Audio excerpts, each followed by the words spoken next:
Good afternoon, everyone. This is Queenie Clem with Queenie's Book Talk and Reviews, and I am your literary ambassador. And today I have Sylvia Hubbard on my channel today. Welcome, welcome, welcome. Thank you, thank you, thank you.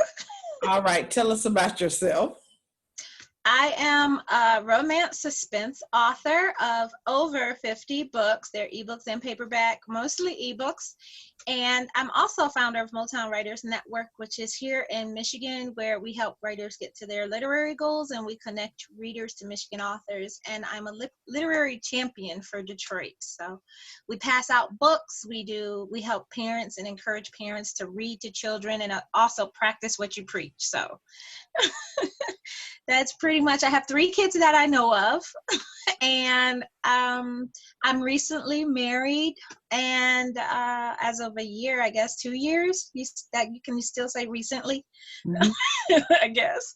And yeah, just living in Detroit, loving the city and loving like what I do, which is just basically reading, writing, and watching movies.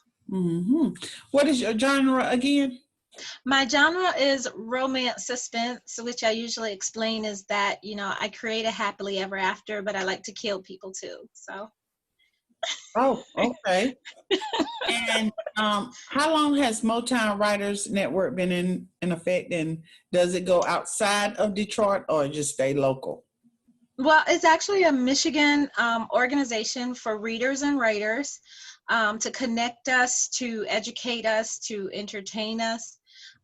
Especially readers, because we do want to increase the literacy rates in and around Detroit area, but also empower writers all over Michigan to, write their story and connect readers to Michigan authors that are in Michigan. So that's all we pretty much, we're there. We've been around since 2000. We started off, and it was like the same year I self-published my first book. I wanted to find the education to market the book, and it wasn't. And then I found that it was a lack of education, and I started basically trying to teach myself. But I built a website where I could feature authors and get information from them, but feature them on the website, but get the information from them for free. So that was kind of my my devious way of trying to get information. But a lot of people started joining. They were loving my interviews and learning a lot of things, because not only would I feature authors, but I'd find articles about marketing and promoting, which wasn't a lot of it back then in 2000. Being a self-published author was really difficult back in 2000, because a lot of people didn't look at self-publishing as something that it was a glorious kind of thing. Right now it's, it's so easy, but back then it was an uphill battle. And I wanted to find a place to educate, especially Michigan authors, on how to do it right, and how to, always be ready to sell your book and always be ready to get those readers. So it became a place where we could find that information, because it was really hard to find. Okay. Now let's talk about your books. Okay. Okay, tell me about the books. So my very first book I published was Dreams of Reality. I don't have a copy right now, but it was my very first book. And I'll be honest, I had no idea what I was doing. I just know I wanted to be an author, because the world was about to end, because, it was 2000 and everybody was in the Y2K bug. So I was like, before the world ends, I'll publish a book. And I did it, and I didn't know what I was doing. I think in my first year, I sold maybe less than 10 copies. And I got disheartened and depressed, and I started doing, I had kids, so the government said you got to feed the kids. And as a self-published author, you have to make that choice. Feed the kids, buy my books. And since I didn't want to go to jail, I had to feed the kids. And so I had to find a way that I still wanted to be an author and still be able to write stories. So I got into learning about ebooks. And then that's when I really started learning, because nobody, even it was a New York Times author, and I'm not going to call her out because she's still around today. but she was a New York Times author, and she told me back in 2002 that nobody would ever want to read books on a computer. She said that to my face to kind of say, stop pushing these ebooks on people, because I'd be, with Ross Sisters back then, and I'd be in their group just saying, hey, go click this link and buy my book, and TC be like, they think you crazy, right? I was like, I don't care. Because I started seeing people didn't mind paying that money online. They would just go click the link and buy the book. And I was like, this is amazing. Yeah. And I started selling more and more ebooks. And it was so funny because then back in, it was 2007, that same New York Times bestselling author called me up on my phone. She found my phone number through a friend.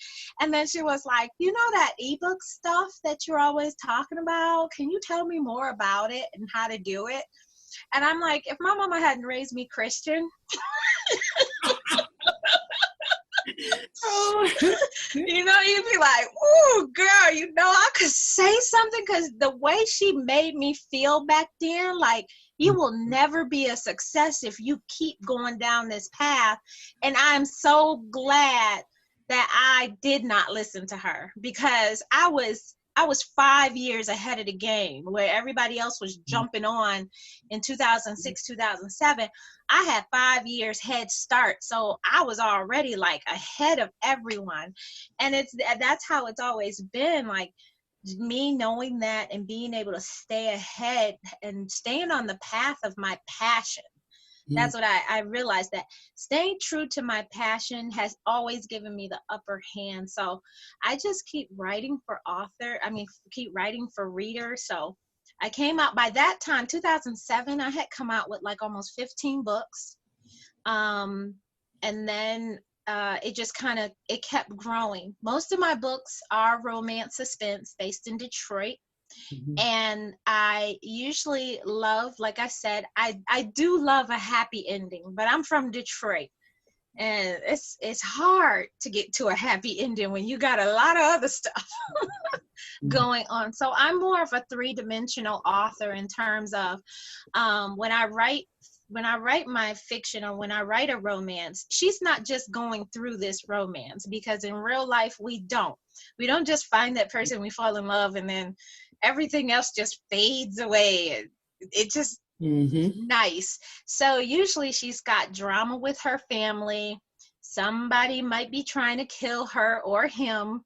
And she just has to realize that it takes a lot of growth within herself to accept happiness. Because that's what a lot of us do, fight with ourselves. Is this really for me? Is this love for me? Is this life so easy once I find love? And, how can I just relax and let it go? And a lot of us have that problem of, we're always waiting for the other shoe to drop. So I pull that into my characters as I write. It's all built around, basically when I came out in 2004, when I came out with Stealing Innocence, I realized that a lot of people like serial stories, but I'm not a serial storyteller. So what I did was I borrowed characters from other books. So Jalen in Stealing Innocence, even though he has his own book here, he might, be a best friend to another business owner in another book. Or Kimberly already knew some people because she had to live on the street for a couple of years. So then other people from the street be like, oh yeah, I know Kimberly and I need her help for this. So she'll appear in another book helping somebody else out. So I've realized people will come to me and be like, how do you keep up with all these? Because now it's 50 books where they're standalone stories, but they have carryover characters from other books. And like it is in real life, these people are still going through what they have in life. They didn't stop. Kimberly can't be helping out her friend for 4 days and not taking care of her children and husband. So a lot of times, a lot of people see continuing storylines from, other stories, and they love that. I realize that they really love that. So you kind of have to collect all my books to see the real big picture. which is the best thing for me. I mean, I like it when, and it's really weird though, sometimes when readers come to me and they're like, oh my God, I know this one and his cousin and his brother, and then don't he have a sister? And I'm looking at them like, how do you keep up with that? I don't even keep up with that until I'm like in that arena of, okay, now we're in this family, because there's like 5 different families that are going on, and you know, they have cousins and they have trifling family members. They have people who just want to see something bad always happen, or try to make something bad always happen. You know, you got the jealous cousins, you have the cousins that try to take your man just because. She like, yep. Sipping the tea.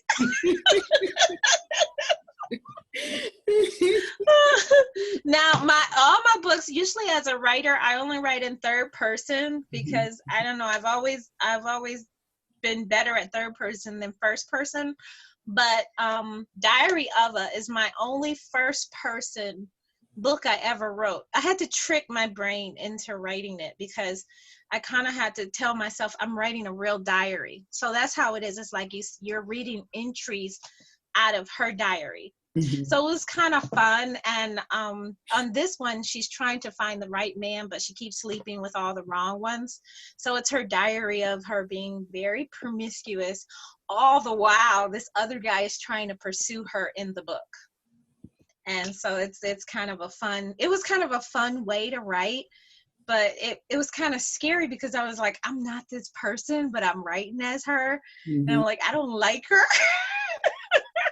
So yeah, I feel I write so much better. I can, and then you're kind of limited when you do first person. Like as an author, you can't see the suspense as well. It's kind of like you don't know it until you look around the corner. So I don't like it as much, even though I don't even like reading it either. I like third person stories. I've realized that, but I've come across people who are like dead set, like they have to read third person or they have to read first person. So I don't feel so bad if I didn't enjoy the story. You know, I'm like, well, maybe it was the point of view. I just didn't like it. So yeah, that would be it. Then I started realizing that a lot of people liked free series. So I started like doing a lot of my first books in the series, or because a lot of people say, well, what order should you read the books? And that's kind of hard when you got 50 books. You're like, I have no idea. Girl, just pick up one and then go from there. But like one of the popular series that I have is they're called the Black Family. And it's six books now in the Black Family. So how I determine my families is by how the men act. And I know that's kind of weird.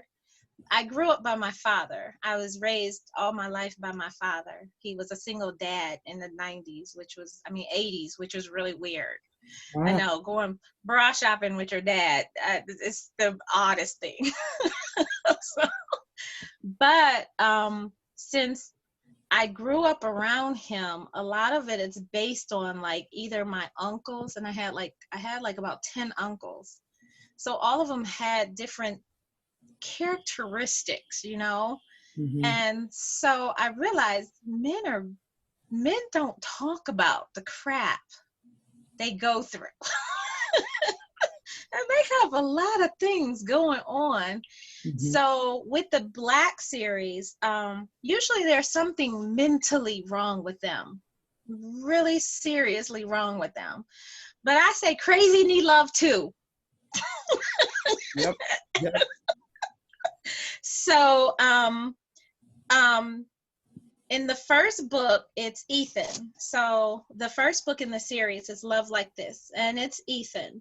So I decided this was it was an ebook for a really long time before I made it into a paperback. But actually, this is one of my most popular books. Out of all the books I've ever written, Love Like This has become one of the most popular, most downloaded books. I think now we're almost at over a 500,000 downloads on this book, all across the board.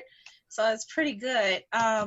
Where in this book, Ethan is angered that his wife would sleep with his brother, and he goes after her for revenge. So a lot of times in the Black series, they are really possessive about the women that they love, and if you do something bad to a Black, they will come after you.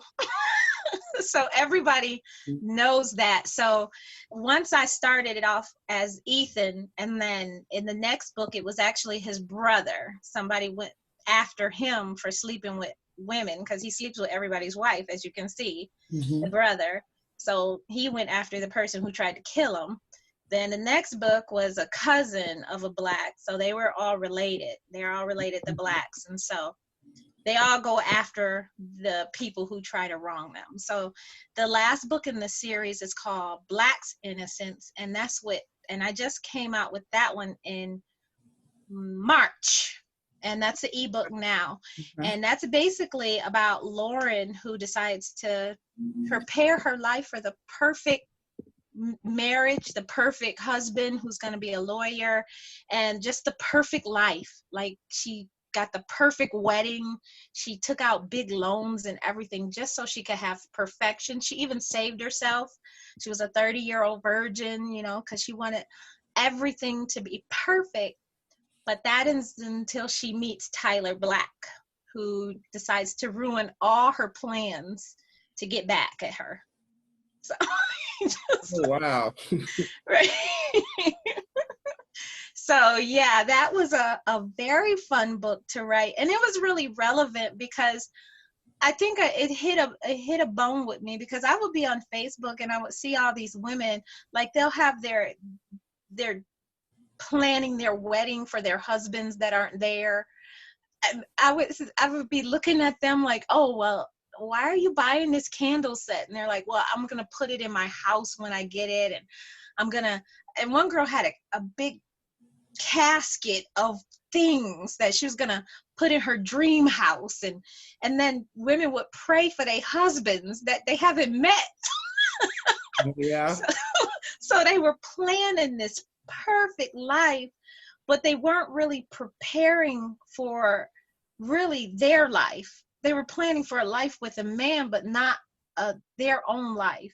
So that's what I wanted to really get across, is that you can plan and prepare, but when you make plans, God laughs. Yeah.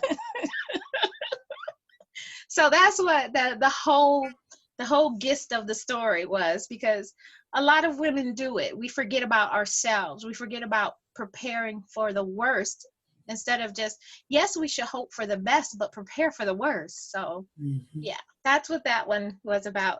So but like I said, I do have other families, and one of the families is the Hart family.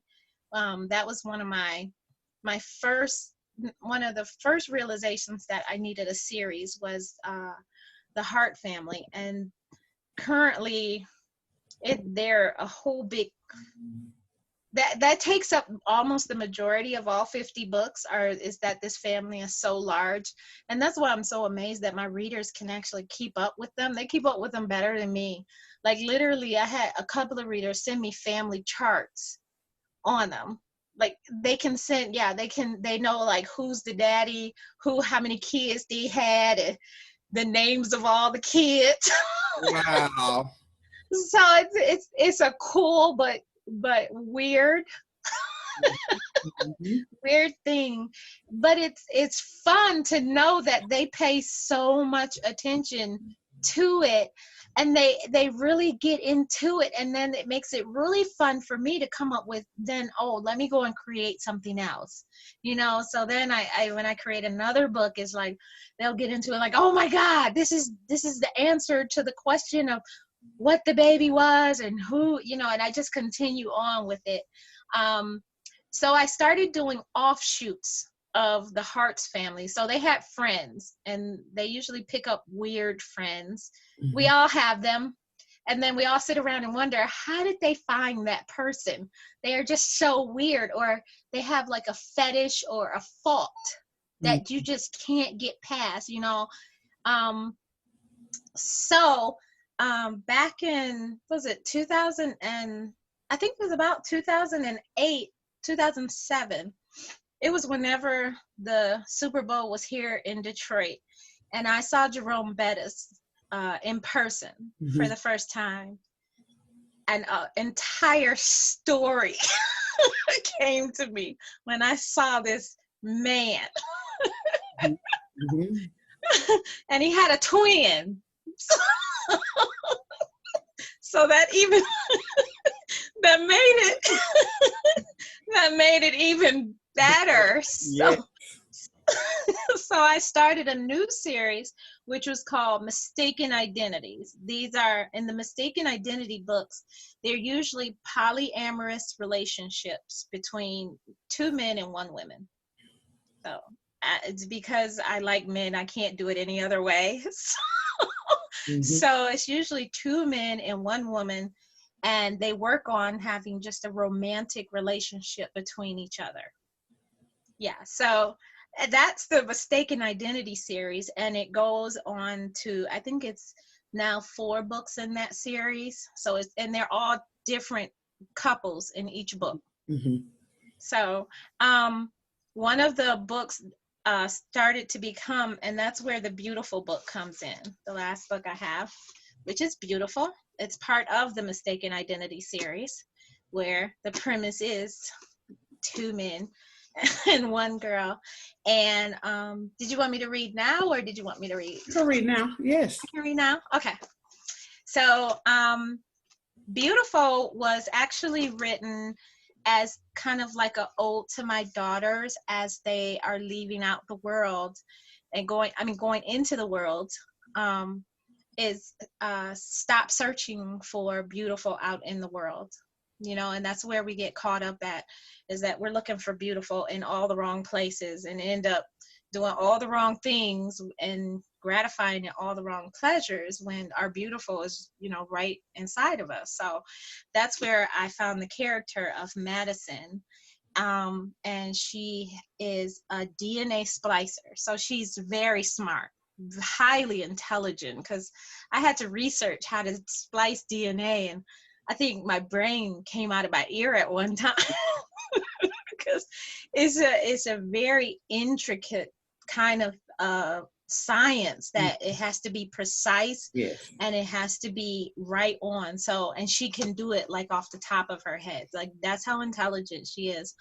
But she's always looking for a gratification of her friends to say it's okay, or her father to say, you know, you're doing a good job, or, you know, just other people to give her the acclamations that she needs to say that you're a great person.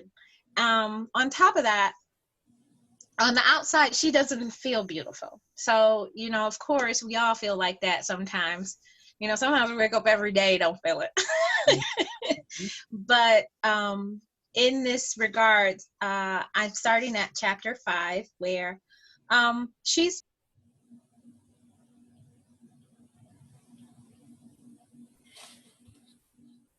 I'm sorry, he sees her as something very different. He sees her as beautiful for the first time in her life. So he looked to be about in his late 30s and maybe 40s, with this Michael Ealy flair, but without the unique eyes. This guy's eyes were dark amber brown, but still made her feel something. He looked happy to see her. He was thickly built, but not fat, a man, a real man talking to her. I was born at night, but not last night, she said, moving to stand a foot away from the car. Something had to be wrong with him, because she knew exactly what he was looking at. He smiled. Because I see you waiting on the bus, I wanted to offer you a ride. Madison turned away, too overwhelmed, because he was actually talking to her with sincerity. This wasn't a joke. He didn't lose a bet. Why? Why now? Hey, girl, come on, he urged. Come back here. We can just talk. Madison looked back at him and shook her head. Determined, she said, I'm not a little girl. Obviously, his vision sucked, and he couldn't see her very clearly. But she knew if she got any closer, whatever illusion he saw would fade away, and she'd see a familiar look of horror. The hoodie only hid so much. He'd see the bumps and craters and pimples and redness on her face, then most likely speed away. I I can't get to know you if you don't come closer, he persisted. Give me your name, and if you want me not to call you baby girl, then come here. I shouldn't talk to strangers, she sniffed again. I won't be a stranger if you tell me your name. See, it's that easy. He touched his broad chest. I'm called Jamar. The name definitely didn't sound made up. He was serious. Why did his name sound so sexy? Madison went into panic mode. I can't do this with you. Do what? I haven't suggested anything yet, he chuckled. He was flirting. She stepped back some more. Please stop it. Stop what? Madison rolled her eyes. She might as well walk up on the car and get this over with. Leaning into the window in a firm tone, she said, I can't play games with you, sir. Stop what you're doing or think about what you're doing.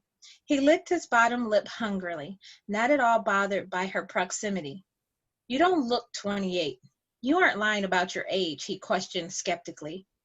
There was a teasing light in his mahogany eyes, but she became defensive. Of course I'm 28. What purpose would it serve me to lie to you? You're on your way to school, you're carrying a backpack, and you just look young. Your observation skills suck, she said. Jamar chortled. You sound like my brother. He reached out again and covered his hand over hers. You really are on your way to school? That warm electricity pulsed from his palm into her knuckles and flowed up to her arm into her body. She became too nervous to speak. She nodded in answer to his question. Being befuddled handedly had never happened to her. Now he was back to massaging her hand. His touch felt like a warm pulse shuddering through her veins. I could give you a ride to wherever you want, he offered. I shouldn't. I don't know you. You're right, he agreed. You don't know me. Darn it. I'm Jamar Ross, and you are Madison Oliver. Well, now that we know each other, he said warmly. She was feeling the pulse quicken. I'm okay, she said. I'm fine waiting for the bus. Well, if it's a dangerous neighborhood, I saw you the other day and saw a lot of cars slowing down to check on you. My godniece says this isn't a safe neighborhood. I can handle myself, she said, faking confidence, although she never remembered any car slowing down to look at her. Well, how about as a friend, I sit right here and wait, and you can just stand right there, right? Just to make sure you're fine, he suggested. Madison wondered if he was really just there to keep her safe. But then again, this was a kind gesture, the kindest thing any guy had ever done in a long time. It's kind of early to be going to school. That skeptical tone was still in his voice. She pulled his hand away. I have lab work to do before class. I've never seen you around here before this time of year. I'm from Grosse Pointe, before my mother died a few years ago before I moved here. That's out by the east side, he noted, slightly impressed. The upper suburbs, right? She never liked to brag that she grew up around wealth, and moving back to Detroit, losing everything felt like the rug had been pulled from under her. Yes, I grew up there in that area most of my life. My mother had a rich boyfriend. After she died, when I came home from the funeral, all my things were packed and on the porch waiting for me. He actually looked devastated on her behalf. Wow, I'm sorry to hear about that. She shrugged it off. Nothing for you to be sorry about. You didn't throw me on the streets and sell all my mother's stuff to pay off her bills. He did. Maybe losing her was heartbreaking.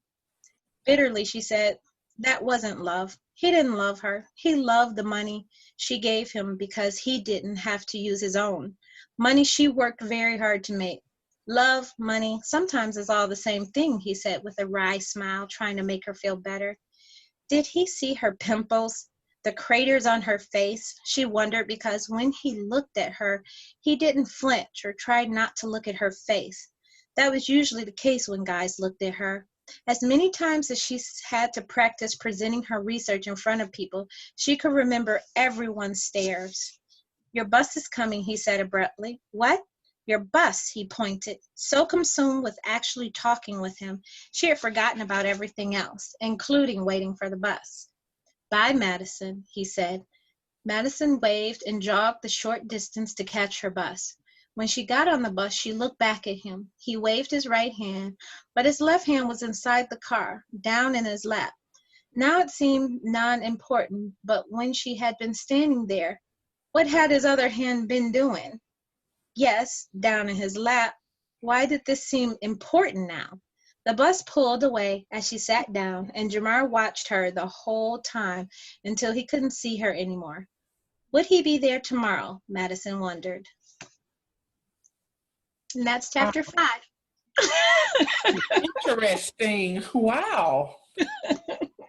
Wow, what's his hand there? Why?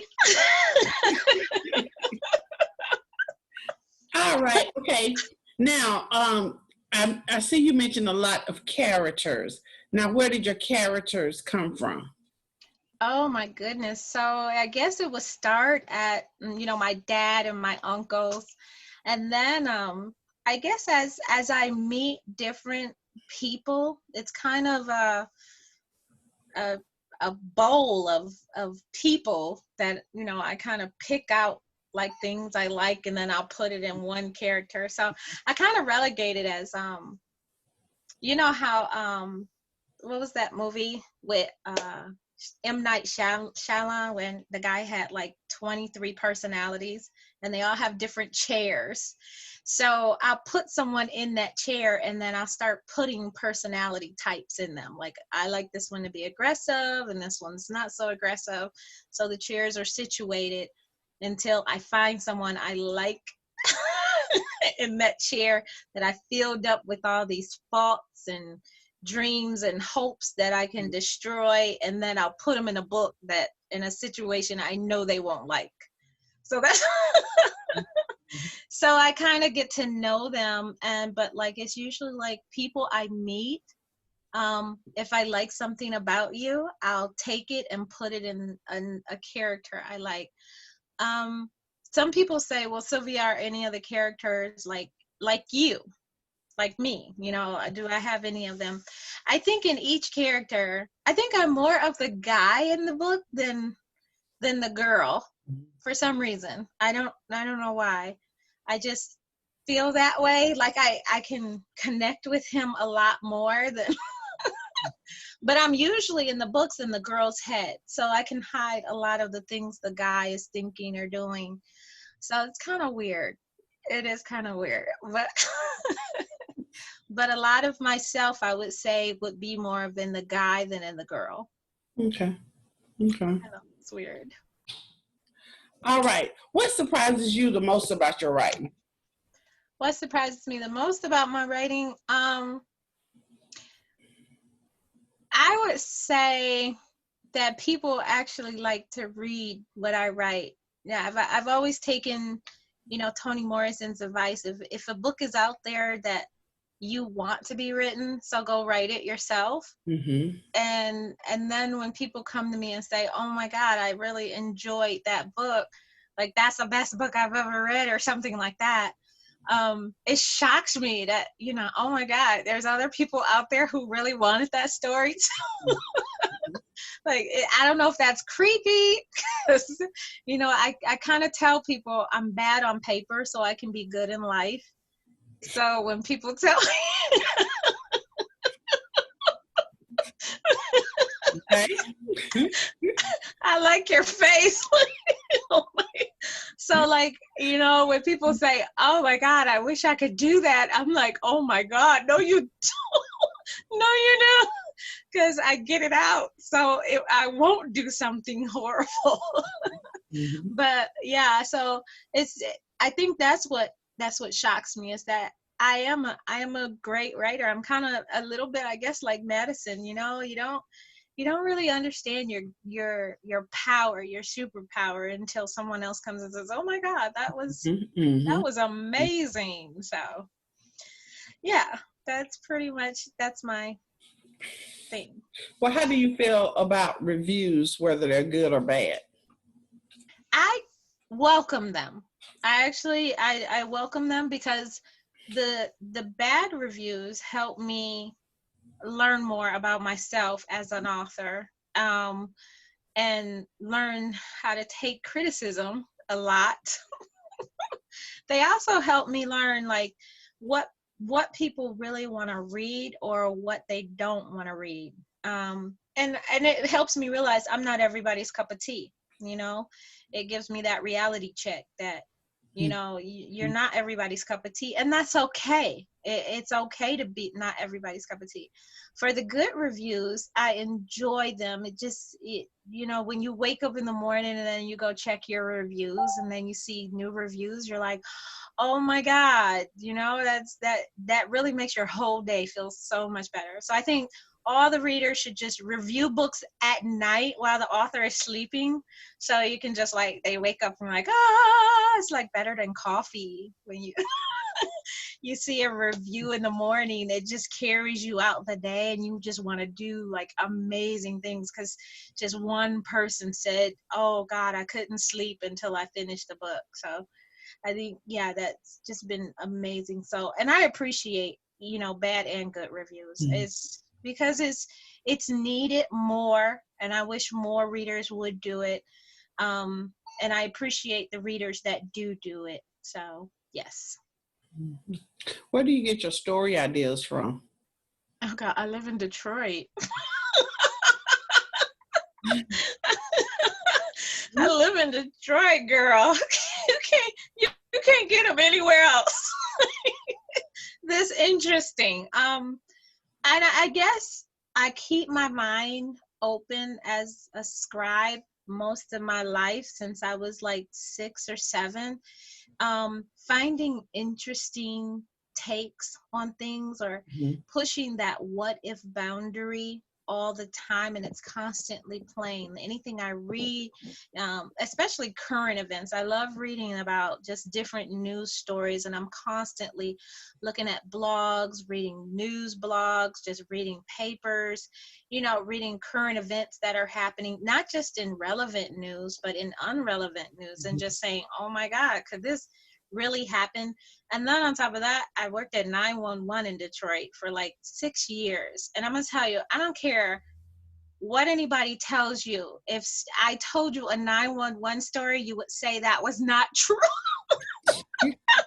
I would have to literally lie to make you believe that it actually happened, because you would be amazed what people do at 2 a.m. in the morning outside. Wow. The bad decisions. I was like, don't answer your phone after 1 a.m. That's just, this is the opening of a movie. The phone rings, and that's when everything else just goes out of control. But yeah, my ideas come from just keeping my mind open to just what people are saying, things that they are doing, and just learning from humanity. And just saying, wow, I bet that'd make a good story if I throw something else in it, and go from there. So what do you think makes a good story? What makes a good story is, of course, having a happily ever after, but also bringing your character through growth. Not just because they fell in love, but because they really wanted to be a better person. So following the hero's journey, pushing that character to the best that they can be, and then of course giving them the beautiful love story. Okay. And what are you working on right now? So right now I am working on, it's actually a live book on my blog, on my website at sylviahubbard.com, and it's called He Touched Me. And the premise starts off that a woman finds out that her her current boyfriend, who would never ever or avoided marrying her for 8 years, decided to have an affair with her mother. On the same day, she is groped inappropriately on a bus, and she liked it, and she's in conflict with herself about enjoying that, whereas also that her mother is cheating with her boyfriend. Wow. And, So this and what's the name of that one? What's the name of that one again? it's called He Touched Me. Okay. Okay. All right. Which is kind of appropriate. Yes. Yeah. Mm-hmm. So the story goes on. The readers actually get to read as I build out this story into a whole cataclysmal kind of nice, erotic, suspenseful book. So that's where that's going. It's going to be an erotic suspense. I determined that after I finished the first chapter that, yeah, it's going to be an erotic suspense. So prepare for edge of your seat kind of thing. Okay. You said that is on your website? Yep, you can go to my website and click on the blog and you can start actually reading. We're in chapter 10 right now, and it's probably a little bit over 100 to 150 readers that come in and read the story, and then they can leave comments. That's what I was going. You know, they can leave comments. They can tell me whatever they think might happen, but it really won't happen that way. but I enjoy commentary, or or sometimes they yell at me because I do like maybe about 2 a year. So you actually get to come in and read the book as I write it. So it's kind of fun. The readers enjoy it, and that's really fun. Is that of course for me it's just knowing that the readers enjoy this journey with me. So yeah, this is I'm building out that erotic suspense, and then am I working on anything else other than that? The personal projects as an author, I started a podcast, and it's a story podcast. And actually what I decided to do is take one of my older books so I can get practice reading. So as you can see, I need a lot of practice. I want to get a lot of practice reading before I actually try to put my books up on audiobook on ACX. So I've been reading Mistaken Identity in my podcast. So readers can actually come and listen to the book being read. And that's the first polyamorous romance book. So. And what is your podcast name? It's at anchor.fm/Sylvia Hubbard 1. So. Yeah, and I actually, if you follow my blog tonight, or you go there at sylviahubbard.com and you follow the blog, you'll get updates about when the podcast is up. So you can keep track of it just by following me on my website. Okay. Now, because I try not to make my readers go too many places. So I say, I hate that when I go to some other website and you got to go here to follow them, here, go here to follow, and they got so many endeavors. So I try to keep it as central on my blog as possible. So follow my blog and you'll get everything. Okay. Now, can you tell readers where to find you and your books? So you can find me, of course, at sylviahubbard.com. You can find my books wherever books are sold, but I have a lot of them. The majority of them are on Amazon and Barnes & Nobles and iBooks. So you can find, just search my name at those places and you can get a whole slew of them, even some for free. And I do have some on Amazon and Kindle and Prime, so you can get those even for free. And I have a personal exclusive library on my website where only dedicated readers get them. So you got to sign up in order to grab those juicy behind the scenes stories too. So yes, that's where my books, and of course you can find me on Facebook and Twitter and Instagram.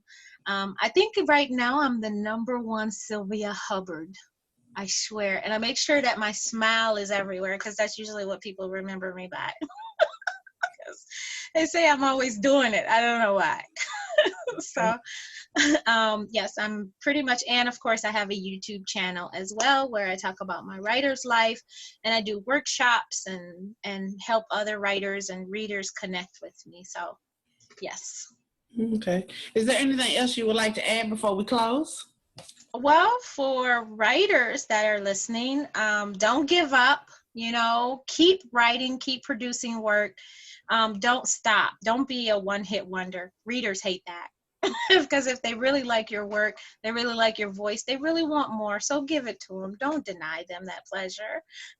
And then for readers, thank you, thank you, thank you so much for what you do for the reading and the literary community. Even though, you think that the authors are the rock stars, it's really you that are the rock stars to the reading community. You help build it, you help keep it strong, and we just love you to death.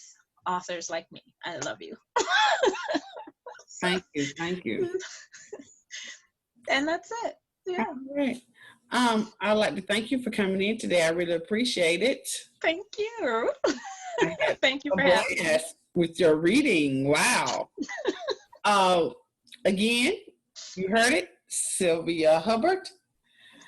And I am Queenie Clem with Queenie's Book Talk and Reviews. Happy reading. Bye, y'all.